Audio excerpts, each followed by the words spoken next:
Bienvenidos a Economía. Los bonos soberanos de Argentina y las acciones del país cayeron este lunes después de que el ministro de Economía, Sergio Massa, resultara el candidato más votado en la primera ronda de las presidenciales.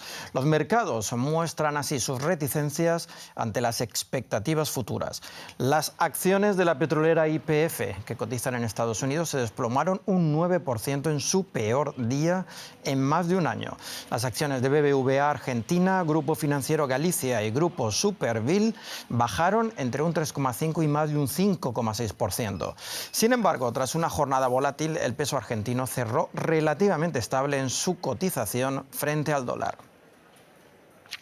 Pues nos vamos directos a Buenos Aires con Alejandro Rebosio. Alejandro, cuéntanos más sobre la reacción del peso y los mercados a estos resultados que han sorprendido a la mayoría de los expertos.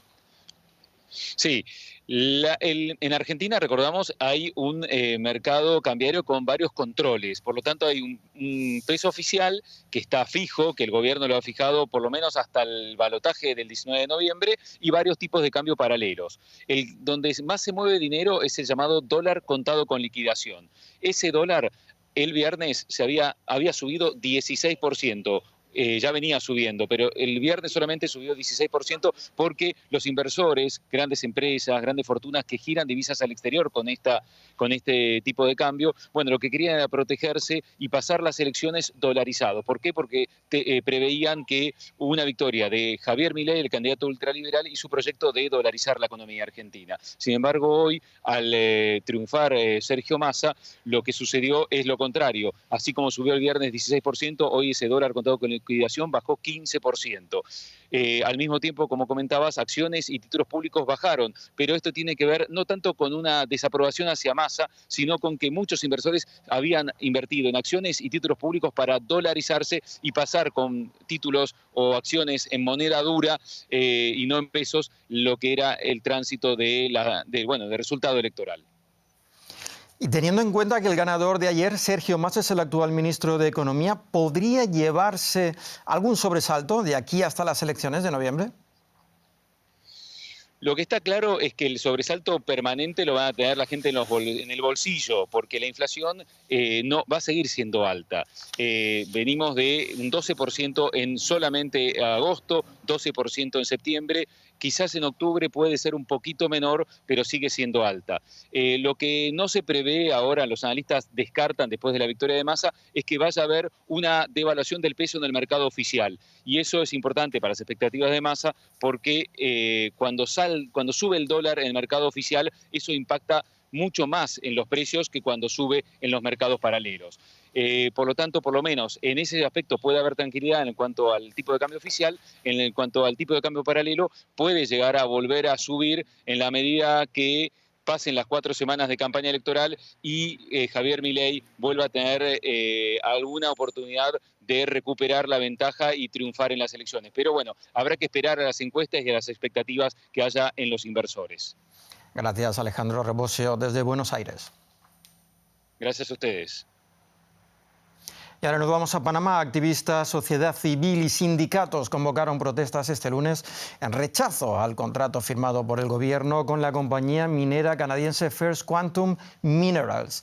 El acuerdo le permitirá explotar la mina Cobre Panamá, la mayor mina a cielo abierto de toda Centroamérica. La policía antidisturbios lanzó gases lacrimógenos contra los manifestantes que bloquearon este lunes vías estratégicas de la capital y otras ciudades.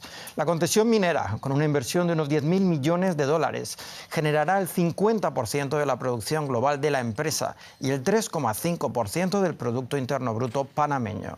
La empresa exporta el mineral desde junio de 2019, sobre todo al mercado chino.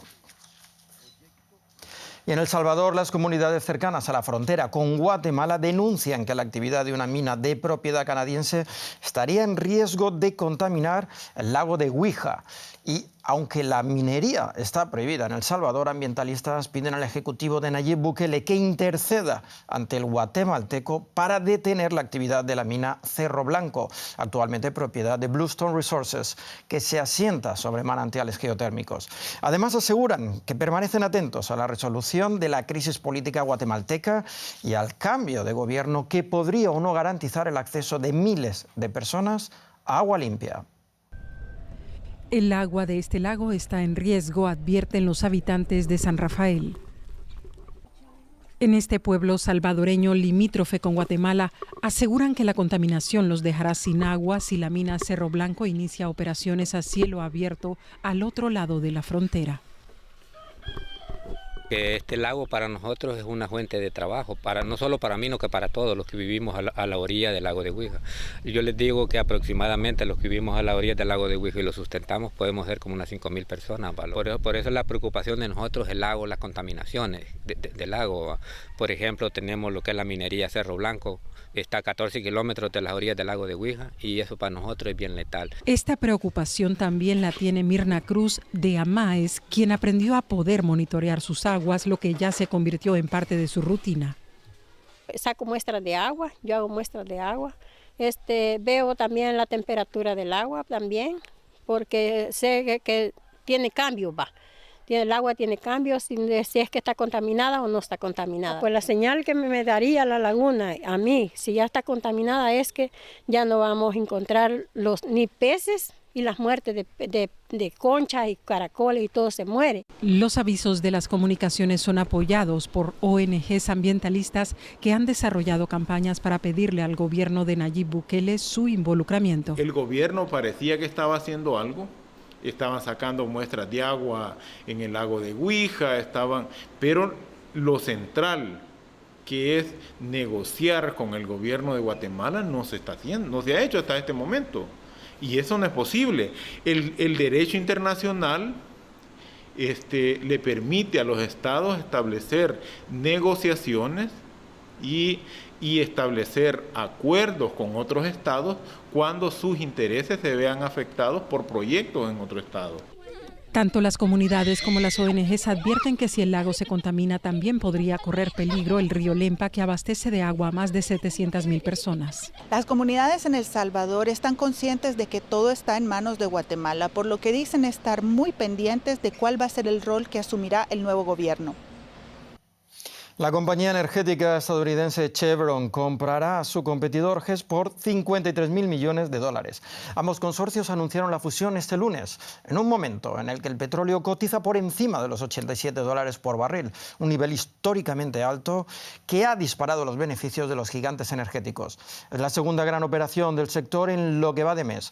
Hace menos de 2 semanas, ExxonMobil anunció que adquiriría Pioneer Natural Resources por unos 60.000 millones de dólares. El Observatorio Fiscal de la Unión Europea afirma que los gobiernos deberían abrir un nuevo frente en la lucha contra la evasión fiscal con un impuesto multimillonario global.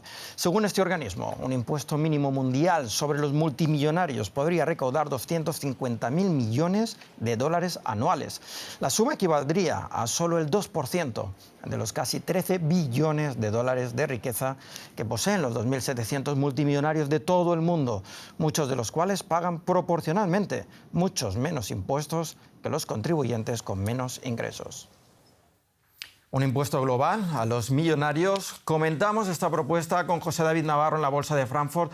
José, dice el Observatorio Fiscal Europeo que con un impuesto del 2% sobre el patrimonio, la recaudación podría ser de $250 millón. ¿Cómo se hacen estos cálculos y cómo podría funcionar un impuesto así? Hola Paco, ¿qué tal? Pues aquí, por ejemplo, solo en Europa ya hay 499 personas que tienen un patrimonio de en torno a 1.000 millones de dólares. Hay otras zonas del mundo donde el número es más alto, ¿no? Por ejemplo, en Estados Unidos, más de 800.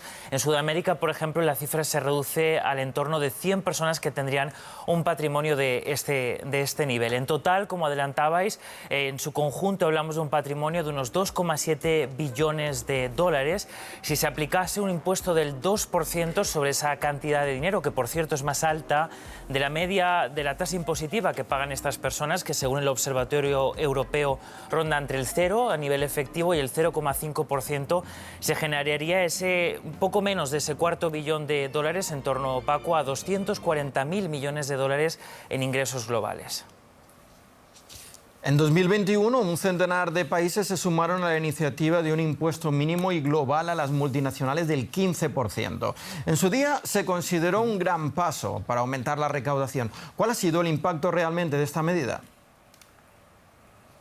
Es algo, Paco, que está en proceso. Por ejemplo, aquí en la Unión Europea ahora se está traspasando, ¿no?, a los países a nivel nacional y será obligatorio para todos los países ya de una a principios del año próximo, del año 2024. Lo que detectan el Observatorio Europeo para la Fiscalidad es que, tal y como está actualmente diseñada esa ley, que las empresas que ingresen más de 750 millones de dólares a nivel global y paguen un 15% de los impuestos, tiene o conserva esa ley muchas lagunas, que haría que en realidad los ingresos que se obtuvieran serían mucho menores de lo que inicialmente estaban previstos. Inicialmente se preveía, Paco, que con esta normativa, a la que, como tú decías, se sumaron unas 140 países aproximadamente, se obtuvieron un 10% de los ingresos que se obtienen actualmente extra, pero conforme están diseñadas las cosas, Paco, el ingreso realmente sería menor del 5%.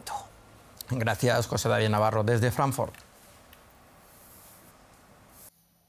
Y el mundo árabe pide un boicot masivo contra la franquicia de McDonald's en Israel, luego de que se hiciera público que estaba ofreciendo miles de comidas gratis a los soldados israelíes en medio del actual conflicto con el grupo terrorista palestino Hamas.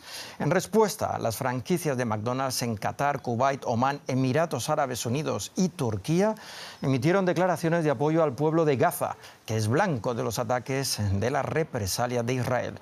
Las franquicias árabes ofrecieron hacer llegar comidas gratis a los millones de civiles atrapados en Gaza. Y hasta aquí la economía. Muchas gracias por estar ahí. Hasta la próxima emisión.